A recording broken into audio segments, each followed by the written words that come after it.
আখিরাত মুক্তি পাবে যাদের রবে নবীর প্রতি মহাব্বত মুক্তি পাবে যাদের রবে নবীর প্রতি মহাব্বত নবীর দরুদ থাকলে মজুদ নবীর দরুদ থাকলে মজুদ পড়বে নবী ইহসান সেই দিনে ধরা পড়িবে নামধারী মুসলমান ইয়া রাসূলুল্লাহ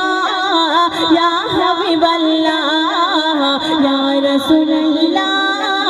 ইয়া হাবিবাল্লাহ